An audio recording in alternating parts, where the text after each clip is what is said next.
Hello everyone, welcome to sacred Gurukul. इस video में हम बात करने वाले हैं एनआईसी रिक्रूटमेंट 2023 के बारे में। प्रीवियस जो वीडियो था उसमें हमने काफी सारे डिस्कशन किए थे सर लोगों के साथ। एंड नेक्स्ट इस वीडियो में जो प्रीवियस वीडियो से रिलेटेड जो भी क्वेरी है उस क्वेरी को रिजॉल्व किया different different category wise. But तो एक एक करके हम लोग डिस्कस करें क्योंकि काफी सारे क्वेरी आ रखे हैं और काफी कोरिलेटेड क्वेरी है, जैसे कि बहुत लोगों का सिमिलर क्वेरी है। तो एक एक करके हम एक एक पॉइंट पे आते हैं। तो सबसे पहले सर लोगों का वेलकम करते हैं। Shubham sir, welcome to our channel. Thank you. Thank you so much. Rahul sir, welcome. Thank you so much. Rahul Ravi Roshan sir. Thank you thank you.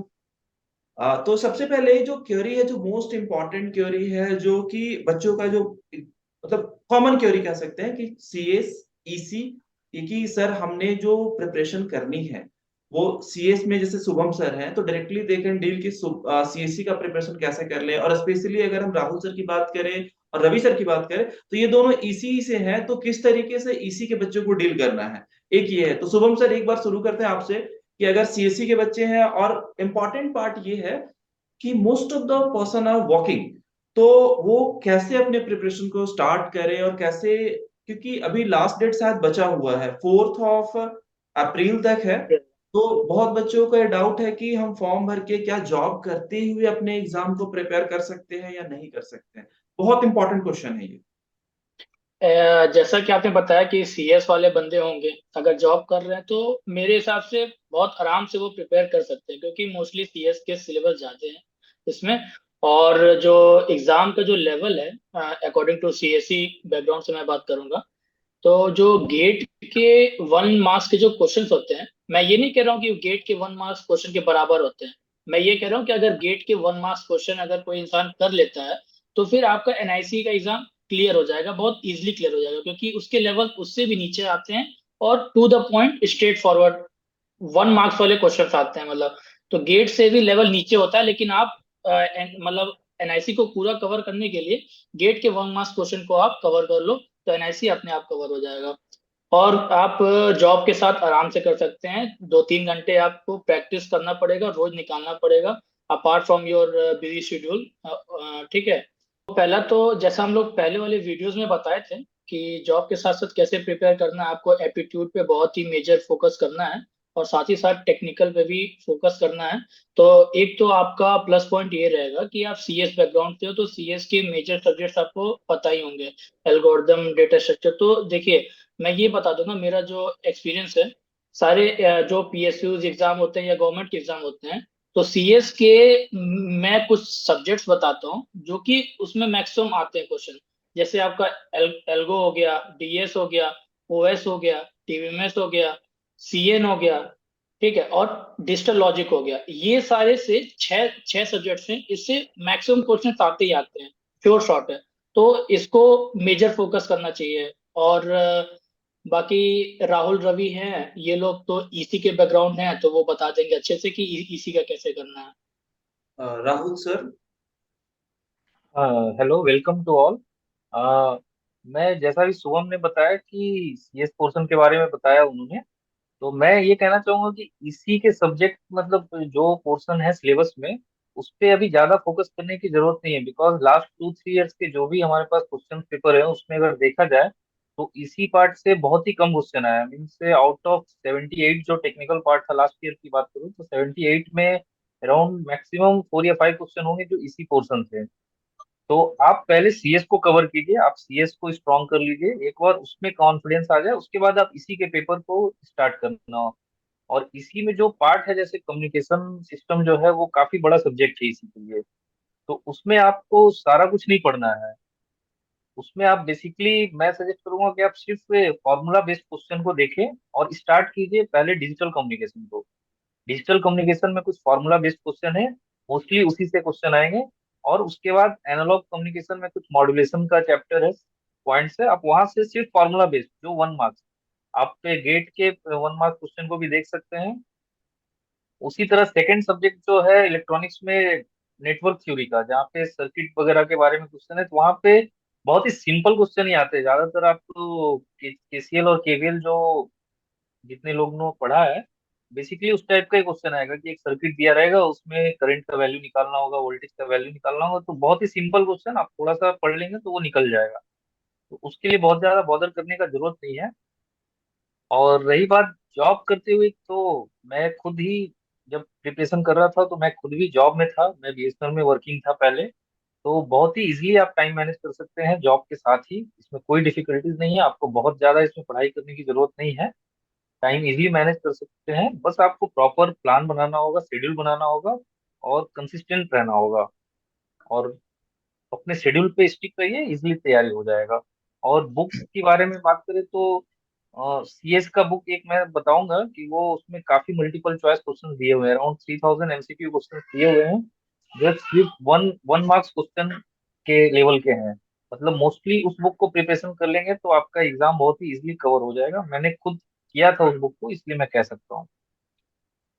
And sir, Ravi sir, आपसे एक सवाल है कि ये जो मार्क्स डिस्ट्रीब्यूशन का क्या सिस्टमेटिकली है, क्योंकि बहुत सारे बच्चों का ये भी है कि किस तरह से मार्क्स डिस्ट्रीब्यूट होंगे। तो सर ने बताया कि ईसी का पोर्शन काफी कम है, सीएससी का पोर्शन ज्यादा है। तो इज इट नेसेसरी कि मैक्सिमम फोकस बच्चों को आपको सीएससी पे देना है, या फिर equivalent to all the things? Ravi sir. देखिए, मैं एक चीज कहना चाहूंगा पहले कि मार्क्स जो होता है ना, ओवरऑल मार्क्स पे फोकस होता है। आपका जो सिलेक्शन होगा ये डिपेंड नहीं करता है कि आप किस टॉपिक में 100% स्कोर कर रहे हैं, किसी सब्जेक्ट में आप नहीं कर रहे हैं, कम कर रहे हैं। ओवरऑल मार्क्स कितना लाते हैं आप। हो सकता है कि दो तीन टॉपिक आप छोड़ने के बाद भी आप टॉपर हो सकता है पूरे टॉपिक को पढ़ने के बाद भी आप नहीं स्कोर कर पाए। तो मेरा मानना है कि आप ओवरऑल स्कोर कैसे हो सकता है। तो हम इस पूरे सिलेबस को हम दो भाग में बांटते हैं। पहले technical portion, non technical portion. जैसा कि वेटेज दिया हुआ 48 मार्क्स आपका नॉन टेक का पोर्शन का आने वाला है, और 72 72 ना, 78 और 42। 78 और 42 मार्क्स। तो 42 मार्क्स आपके नॉन टेक के हैं, और 78 आपका टेक्निकल से आएंगे। तो ये जो नॉन टेक का पोर्शन है वो डिपेंड करता है कि आपको कितना टाइम उस पर देना है। तो वो डिपेंड करता है कि आपने पहले कितने सारे एग्जाम दिए, नॉन टेक पे आपका क्या पकड़ है। पहले कोई आपने नॉन टेक का पेपर दिया, आपका अच्छा प्रिपरेशन पहले से, तो हो सकता है कि आपको उसमें टाइम देना भी ना पड़े। 1 वीक रिवीजन अगर आपके पास नोट्स है तो non tech is easy for you. किसी के लिए, किसी ने नहीं भी तरीका तो भी लॉजिकल माइंड से मेरे हिसाब से लास्ट ईयर का जो पेपर था उसके देखते हुए तो 1 वीक आप थोड़ा सा टाइम देते हैं ऐसे ही कैजुअली कि हाँ देख लेता हूँ एक बार ओवरव्यू, रीजनिंग एप्टीट्यूड जो भी आता है उसमें 42 मार्क्स का, तो 30 to 40 के बीच में आप आराम से स्कोर कर सकते हैं। It's very easy. Last time Rahul भी इसी से तो ज्यादा मुझे नहीं लगता कि एप्टीट्यूड पे राहुल सर ने ज्यादा मेहनत किया होगा। तो पोर्शन इतने आसान थे कि आप थोड़ा सा टाइम और काफी कम टाइम में आपका वो सोल्व भी हो जाएगा। तो उस पर डिपेंड करता है पहले से आपका प्रिपरेशन है। अगर नहीं भी आपका है तो भी आपको कर सकते हो, मतलब 1 वीक 2 वीक काफी है। अब मैं टेक्निकल पे आता हूँ, ठीक है। तो टेक्निकल वाले पोर्शन को भी आप उसमें क्या देखते हो कि आप इसी का कुछ पेपर है, कुछ सीएस का पेपर है, और कुछ ऐसे पेपर जिसका आप नाम ने सुना नहीं होगा, जैसे क्लाउड टेक्नोलॉजी हो गया, एआई, या कुछ कुछ दो तीन टॉपिक मेंशन किए हुए हैं, नेटवर्क सिक्योरिटी से रिलेटेड है। तो लास्ट ईयर का पेपर देखोगे आप तो उस पे कुछ सब्जेक्ट से सिर्फ नाम दिए लेकिन क्वेश्चन ज्यादा आए नहीं, एक एक दो दो मार्क्स आए हैं सिर्फ वहां से। अगर आप उसको छोड़कर भी जाते तो भी आपका स्कोर अच्छा हो जाता।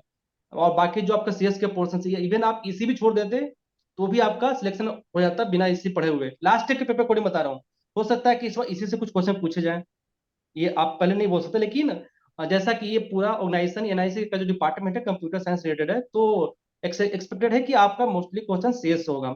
अब सीएस में मैं टॉपिक की बात करूं तो मेजर जो टॉपिक जैसा कि शुभम सर और ने मेंशन किया था, नेटवर्क, कंप्यूटर नेटवर्क हो गया, ओएस हो गया, डीबीएमएस हो गया, एल्गो हो गया। तो ये सारे चार पांच जो मेजर सब्जेक्ट है, कोर सीएस का सब्जेक्ट है, मोस्टली 78 में से आप मान लो 50 55 क्वेश्चन यही 5 6 सब्जेक्ट्स होंगे। इसी के जो पेपर आपके हैं इलेक्ट्रिकल, जो थ्योरम्स वगैरह कुछ आते हैं, या एनालॉग एनालॉग कम्युनिकेशन में चले जाइए, डिजिटल कम्युनिकेशन में एफएम एएम जो भी छोटे मोटे क्वेश्चंस, एक दो जो जनरल सुना होगा आपने, या तो बहुत लिमिटेड, मतलब सिंपल सा 1 मार्क्स क्वेश्चन इस टाइप का आता है, वो एक दो तीन क्वेश्चन हार्डली आ सकते हैं, मेरा जहां तक मुझे लगता है, मेरा एक्सपीरियंस इस मामले में है। तो इस तरह से आपको देखना पड़ेगा ओवरऑल सब्जेक्ट को मैं आप यहाँ नॉन। पे इंटरप्ट करूंगा। इसी के जो क्वेश्चन है ना, इसी में आपको due due course of time में जो शशि जी हैं वो आपको कुछ नोट्स शेयर करेंगे। उसमें इसी में बेसिकली आपको फॉर्मूला पॉइंट ऑफ व्यू के पॉइंट्स को याद रखना है, उससे ही आपका काम हो जाएगा। वो कुछ पॉइंट्स है वो बाद में आपको शेयर कर दिया जाएगा। और रिगार्डिंग एप्टीट्यूड मैं कहना चाहूंगा कि एप्टीट्यूड को प्लीज लाइटली ना लें, क्योंकि वो बहुत इंपॉर्टेंट रोल प्ले करेगा आपको मेरिट लिस्ट में ऊपर आने के लिए। सिलेक्शन में तो करेगा ही, कट ऑफ लिस्ट के क्रॉस करने में, और मेरिट में आने में बहुत ही हेल्पफुल रहेगा। क्योंकि आपका 42 में अगर आप अच्छा स्कोर कर ले रहे हैं और 78 में थोड़ा गड़बड़ भी हो रहा है ना, तो आपका ओवरऑल स्कोर काफी अच्छा हो सकता है। और एप्टीट्यूड ऐसा नहीं कि काफी प्रैक्टिस करना है आपको, नॉर्मल तैयारी से, मतलब बहुत ही हाई लेवल का तैयारी नहीं करना है, उसकी नॉर्मल प्रिपरेशन से आप अच्छा, इवन 42 में आप 40 प्लस स्कोर कर सकते हैं। इवन अ, मेरा खुद 42 में 39 मार्क्स आया होता है एप्टीट्यूड में, तो वो एक बहुत ही और हेल्पफुल रहता है। जी जी जी, एक और क्वेरी है राहुल सर, रवि सर और शुभम सर तीनों, कि बच्चों को ये है कि कुछ जनरल कैटेगरी में है लाइक एज रिलैक्सेशन, कुछ ईडब्ल्यूएस कैटेगरी में है, मतलब इस तरीके से डिफरेंट डिफरेंट काफी सारे क्वेश्चंस हैं, जो मैं आपको एक बार बताता हूँ कि जैसे कुछ बच्चों का है कि मैं 31 ईयर्स का हूँ, तो क्या मुझे जो एज रिलैक्सेशन है किस फॉर्मेट में मिलेगा, या फिर ईडब्ल्यूएस कैटेगरी में तो क्या मुझे अपलोड करना जरूरी है या नहीं जरूरी है डॉक्यूमेंट्स। अगर आप एडवर्टाइजमेंट पढ़ेंगे तो वहाँ पे क्लियरली मेंशन है कि आपका स्कैन कॉपी एनओसी का, कैटेगरी सर्टिफिकेट जो हो गया, एजुकेशनल मैट्रिकुलेशन का 10+2 का, वो सारे सर्टिफिकेट को स्कैन कॉपी में सिंगल पीडीएफ में अपलोड करना है। ये तो मैंडेटरी है, आपको करना ही पड़ेगा। अगर आपको एक्सपीरियंस लेना है तो आपको वहाँ पे दिखाना पड़ेगा। एज रिलैक्सेशन लेना है या आपका कैटेगरी बेस्ड रिजर्वेशन लेना है तो वहाँ पे आपको सर्टिफिकेट अपलोड करने पड़ेंगे। तो ये आप जो भी रूल है आपका 3 ईयर का रिलैक्सेशन मिलता है ओबीसी के लिए, और एस सी एस टी के लिए 5 ईयर्स का, वो अप्लीकेबल है। और जो जनरल कैटेगरी यहाँ के लिए जो क्वेश्चन है लाइक कंटिन्यूअस जॉब की जो बात कही गई है। नहीं, एडवर्टाइजमेंट में जो मेंशन है ना कि जनरल कैंडिडेट वाले जो वर्किंग है गवर्नमेंट जॉब में इक्विवेलेंट पोस्ट पे या इक्विवेलेंट डिपार्टमेंट में, वहाँ पे ये पॉइंट उन्होंने मेंशन कर दिया है, जो मतलब अपने आप में एक क्लियर स्टेटमेंट नहीं है, मतलब उसमें बहुत सारे डाउट्स आ सकते हैं। क्योंकि उन्होंने मेंशन किया है कि इक्विवेलेंट और एलाइड कैडर्स में वो वर्किंग हो तो उनको 5 ईयर्स का एज रिलैक्सेशन मिल सकता है। तो मुझे जो लगता है इसके बारे में थोड़ा सा और वो डिपार्टमेंट से कंसल्ट करके उससे जानकारी ले सकते हैं। और they can contact with the mail और हाँ, फोन नंबर भी अवेलेबल है सर। मेल मेल कर मेल सकते हैं। सपोर्ट मेल दिया है, और जहां तक मुझे पता है कि लोगों के मेल रिप्लाई भी किए जा रहे हैं, मतलब उनकी तरफ से रिप्लाई आ रहे हैं कि आपको क्या देना है क्या नहीं देना। और रिगार्डिंग एनओसी मैं कहना चाहूंगा कि अगर आपके पास एनओसी है तब तो आप अभी अपलोड कर दीजिए, नहीं है तो आप एक हैंड रिटेन एप्लीकेशन कि मैंने एनओसी अप्लाई कर चुका हूँ और at the time of interview I will submit the NOC, ये करके आप साइन करके अपलोड कर सकते हैं, नो इशू। और मेल का अगर रिप्लाई नहीं भी आ रहा है तो बार बार रिमाइंडर डालते रहें, मतलब वेट ना करें, मैं तो ये बोलूंगा। और इन केस रिप्लाई नहीं आ रहा है तो आप फॉर्म को अप्लाई कर दीजिए अभी, वो फिर लास्ट में देखा जाएगा क्या होगा। बट अभी आपके एज रिलैक्सेशन के लिए आपको सिर्फ एनओसी सबमिट करने से हो जाएगा। एनओसी में मेंशन रहता है कि आप कब ज्वाइन किए हो डिपार्टमेंट या किस डिपार्टमेंट में काम कर रहे हो, ये डिटेल्स मेंशन रहते हैं, तो वो डॉक्यूमेंट सपोर्ट करेगा एज रिलैक्सेशन के लिए, तो वो इशू नहीं है, आप अभी कर देना, उसके बारे में बाद में देखना। फ्यू स्टूडेंट आस्क कि हम लोग जो पास आउट हैं 2022 के हैं, ठीक है, तो क्या हम लोग अप्लाई कर सकते हैं, कुछ लोगों का डिग्री नहीं आया है तो। हाँ, पूरा देखिए, क्या होता है ना इसमें कि कभी कभी क्या होता है कि आपका डिग्री आया नहीं रहता, तो लेकिन आप अपने कॉलेज से प्रोविजनल डिग्री आप ले सकते हो, ठीक है। तो अभी फॉर्म भरते समय आप प्रोविजनल डिग्री दे सकते हो। फिर जब आपका डॉक्यूमेंट वेरिफिकेशन होगा तो उस समय आपको सारी ओरिजिनल मार्कशीट वगैरह सारी चीज लगेगी, कंसोलिडेटेड मार्कशीट वगैरह सारी लगती हैं। तो अभी आप फॉर्म भरते समय प्रोविजनल बनवा लो कॉलेज से और आप वो अपलोड कर दो। एक और और है कि रिगार्डिंग एलिजिबिलिटी मैं एक चीज और ऐड करना चाहूंगा। एलिजिबिलिटी में अगर नोटिफिकेशन में आप देखेंगे तो एलिजिबिलिटी के अंदर एक फील्ड्स का कॉलम है कि उसमें लिखा हुआ है कि इस फील्ड में ही कोई डिपार्टमेंट होना चाहिए आपके क्वालिफिकेशन में। तो उस चीज को प्रॉपरली देखकर फिल करें, नहीं तो ऐसा होगा कि आप तैयारी करेंगे, सिलेक्शन हो जाएगा, but at the time of interview document verification में आपका फील्ड डिपार्टमेंट उस फील्ड से मैच नहीं होगा, आपको वहाँ पे इंटरव्यू देने नहीं दिया जाएगा। लास्ट टाइम ऐसे हुए थे काफी केसेस, इसलिए आप उसको प्रॉपरली देखकर फिलअप करें, नहीं है तो नहीं करें, क्योंकि वो उसमें कंसिडर नहीं होगा, जो फील्ड है उसी को कंसिडर करेंगे वो लोग। एक बच्चे का क्वेरी है कि वो भी सीडैक में एज ए कॉन्ट्रैक्ट बेसिस पे जॉब कर रहे हैं और उनको वहां से एनओसी नहीं मिल पा रहा है, तो क्या उनको इंटरव्यू के टाइम पे इन चीजों का इम्पैक्ट होगा, किस तरीके का, अगर एनओसी नहीं मिल पा रहा है तो अभी। जहां देखिए वो तक अगर मेरी जानकारी है कॉन्ट्रैक्ट वालों को शायद एनओसी का जरूरत नहीं होता है, इससे मतलब मैं श्योर नहीं हूँ, ये बाकी लोग कंफर्म कर सकते हैं। अगर वो फिर भी अप्लाई करना चाहते हैं तो अगर प्राइवेट सेक्टर में है तो एट द टाइम ऑफ अगर उनका हो जाता है तो अभी वो दिखा नहीं सक। रिक्वेस्ट कर सकते हैं वो। हम्म, हम्म। अभी तो मेन तो है फॉर्म भरे, एग्जाम दें, निकले, उसके बाद की बात है ये। एनओसी दे रहे हैं कि नहीं दे रहे हैं, फिर वो रिक्वेस्ट करके एनओसी लिया जा सकता है अगर रिक्वायर्ड होगी तो। They are asking कि is it necessary, is it required to apply, मतलब अपलोड द एक्सपीरियंस सर्टिफिकेट और एनओसी, क्योंकि उनको बहुत सारे को ये करे कि अगर हम अभी अपलोड करते हैं या बाद में दिखाते हैं तो क्या हमारा इम्पैक्ट रहेगा। मेन कंसर्न उनका ये है, बहुत सारे बच्चों का है ये चीजें। नहीं, अभी बताया ना, अभी एनओसी अगर नहीं मिल पा रहा है ना, तो अभी आप पे हैंड रिटन डिक्लेरेशन सबमिट कर सकते हैं, और at the time of interview तो आपको एनओसी मिल ही जाएगा ना उस टाइम तक। और कुछ बच्चे वैसे हैं जो आईटी फॉर्म में वर्किंग हैं एंड वहां से ना उनको एक्सपीरियंस दे रहे हैं, तो डायरेक्टली वो सिर्फ क्योंकि वो सीडैक की बात किसी ने किया था और बहुत सारे को आईटी फॉर्म है, तो वो भी डायरेक्टली अप्लाई कर दे। सिर्फ 4 तारीख तक लास्ट डेट है उनका। तो एज अ फ्रेशर तो अप्लाई कर ही सकते हैं, बट वही है, उनका एक्सपीरियंस यहाँ पे काउंट नहीं होगा। हाँ, सिंपल। हाँ। यहाँ पे एक्सपीरियंस का जरूरत भी नहीं है, कोई मैंडेटरी नहीं है वो हेल्पफुल होगा जरूर इंटरव्यू के टाइम पे, बट कोई मैंडेटरी नहीं है। काफी लोग विदाउट एक्सपीरियंस जो फ्रेशर थे वो सेलेक्ट भी हुए हैं। एंड बस। शुभम सर आपके आप स्पेशली डिमांड में है, क्योंकि शुभम सर के नोट्स, शुभम सर के नोट्स, शुभम सर के नोट्स काफी, मतलब लगभग बहुत मैसेज आया शुभम सर के नोट्स। तो हम लोग जल्दी ही अपने प्लेटफॉर्म पे शुभम सर का नोट्स भी प्रोवाइड करा देंगे। और शुभम सर भी कुछ क्लासेस लेंगे यूट्यूब पे, क्योंकि गाइड करना बहुत जरूरी है, क्योंकि आप ही सीएस के हैं सर, और अभी रवि सर लगते डिस्कनेक्ट हो गए हैं। तो राहुल सर भी हैं, कुछ क्लासेस ये भी कंडक्ट कर लेंगे यूट्यूब पे ही, जहाँ पे एटलीस्ट गाइडलाइन पता चल सके कि किस तरीके से क्लासेस का तो नहीं पता, बट इसी के सब्जेक्ट्स का मैं कुछ मटेरियल जो स्ट्रिक्टली इस एग्जाम के पॉइंट ऑफ व्यू में जो जरूरत है, मतलब हाँ, हाँ। पूरा इन डेप्थ, तो वो अलग डोमेन है, काफी टफ है, वो नहीं कर पाएंगे। बेसिकली जो लाइक कुछ फॉर्मूलाज हो गए, इंपॉर्टेंट पॉइंट्स हो गए, वो मैं शेयर कर सकता हूँ आपके प्लेटफॉर्म पे, आपको मैं शेयर करूंगा, आप अपने प्लेटफॉर्म से बच्चों को शेयर कर सकते ठीक है, हाँ, जहां तक डायरेक्ट। मुझे हाँ, जहां तक हैं। मेरे मुझे ख्याल याद है, से मैं मैं सीएस उतना का था। कंटेंट पे शेयर कर दूंगा इसी का, कि जिससे इसी पार्ट पे तो ऑलमोस्ट कवर हो जाएंगे, उससे ज्यादा नहीं पूछे जाएंगे वो। शशि जी, जैसे मैं सीएस का था, ठीक है, तो मैं कैसे इजी का पढ़ा, जैसे राहुल जी ने बताया कि सिंपल सिंपल आते हैं क्वेश्चन फॉर्मूला बेस्ड, तो मैंने भी लास्ट के मतलब 15 डेज या 10 डेज जो लास्ट में बचे थे, तो मैंने बस क्या किया, एक शीट निकाली, फॉर्मूला शीट, और प्रीवियस ईयर क्वेश्चन जैसे किसी किसी अदर एग्जाम्स में आए रहते हैं, तो वो क्वेश्चन बस डायरेक्ट फॉर्मूला बेस्ड क्वेश्चन होते हैं, और वही क्वेश्चन वैसे आए भी थे इस बार भी।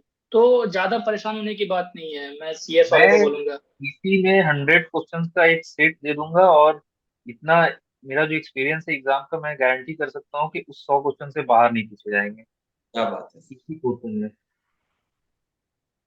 एंड बाकी लोगों का जो क्वेरी है, बाकी सारे ऑलमोस्ट क्वेरी मैंने एक कंबाइन करके रिजॉल्व कर दिए, इसी में से इस तरह के मोस्टली क्वेश्चंस थे। तो मैं ये कहूँगा कि अगर और भी जिनके भी क्वेरी होंगे नेक्स्ट सेशन में हम कवर करेंगे, नेक्स्ट थर्ड सेशन में इसको कवर करेंगे। इसके साथ साथ बहुत लोगों का ये था कि कोर्स कहाँ पे मिलेंगे, टेस्ट सीरीज कहाँ पे मिलेगा, कोर्स मटेरियल कहाँ पे मिलेगा। तो सारे के सारे आपको सेक्रेट गुरुकुल के प्लेटफॉर्म पे ही मिल जाए, कहीं और नहीं मिलेगा। तो उसके लिए आपको वरीड होने की जरूरत नहीं है। पहले तो शुभम सर का नोट्स ही हम आपको दिला देंगे सबसे पहले, प्रायोरिटी बेसिस पे। ठीक है। तो इस तरीके से और जो भी क्वेरी होगा, सर लोग आपको सपोर्ट करने के लिए हमेशा तैयार है, हर तरीके से। अगर आप पढ़ने के लिए तैयार है तो ये सपोर्ट करने के लिए तैयार है। सही है ना सर? जरूर जरूर। बिल्कुल बिल्कुल। और मैं इसी इसी स्टूडेंट को थोड़ा मोटिवेशन देना चाहूंगा कि मैं इसी से था, मैं भी जीरो लेवल से स्टार्ट किया था, और मतलब मैं सेलेक्ट हुआ, और सेलेक्ट होके मतलब आउट ऑफ 280 टॉप 50 में फाइनल मेरिट लिस्ट में था मेरा नाम। तो ऐसा नहीं है कि इसी वाले नहीं कर सकते या नहीं, बिल्कुल मैं भी जीरो से शुरू किया था और किया भी। तो इसलिए इसी वाले इस बात की टेंशन ना ले कि वो कर नहीं पाएंगे। अब एक लास्ट सवाल था कि हाउ टू प्रिपेयर, तो हाउ टू प्रिपेयर का ये वीडियो लंबा नहीं करेंगे ज्यादा, एक नेक्स्ट वीडियो सेशन शूट करेंगे। पहले सबका क्वेरी रिजॉल्व हो गया, बाकी चीजें नोट्स मिल जाएंगे। एक प्रिपरेशन स्ट्रैटेजी जो रहेगा ना, वो कंप्लीटली बता दें किस सेक्शन पे क्या टॉपिक, क्या मॉड्यूल, क्या टाइमिंग, कितना इन्वेस्ट करना है आपको, हर चीज आपको एक एक करके पता चल जाएगा। चाहे वो कोर्स की बात करें, लेक्चर की बात करें, नोट्स की बात करें, टेस्ट सीरीज की बात, each and everything will be available. और आपको पूरा का पूरा सपोर्ट रहेगा। सो आज के लिए हम कहते हैं कि इतना ही रहने देते हैं। So thank you so much sir लोग। एंड लास्टली कुछ अगर फिफ्टी फीडबैक कुछ और देना चाहते हैं, सजेशन अभी बच्चों के लिए, तो बता दीजिए। सजेशन ये है कि जो लोग भी वर्किंग है वो ये टेंशन ना लें कि वर्क करते हुए जॉब करते हुए जॉब पॉसिबल नहीं है। आपको बहुत ज्यादा टाइम देने का जरूरत नहीं है, बस स्टिक रहिए, क्योंकि इस टाइम पे अगर सब कुछ सिचुएशन नॉर्मल रहता है, जो कि पॉसिबिलिटी है कि नॉर्मल रहेगा, तो ये with in 2 to 3 months exam conduct हो जाएगी। मोस्ट प्रोबेबली ये जून या जुलाई में एग्जाम कंडक्ट हो जाएगी। और हम लोग कुछ ऑनलाइन एग्जाम के, जो नीलिट है वो first time online exam conduct करा रही है। अभी रिसेंटली उसका एक एग्जाम कंडक्ट हुआ था जहाँ पे उन्होंने first time online exam conduct कराया था।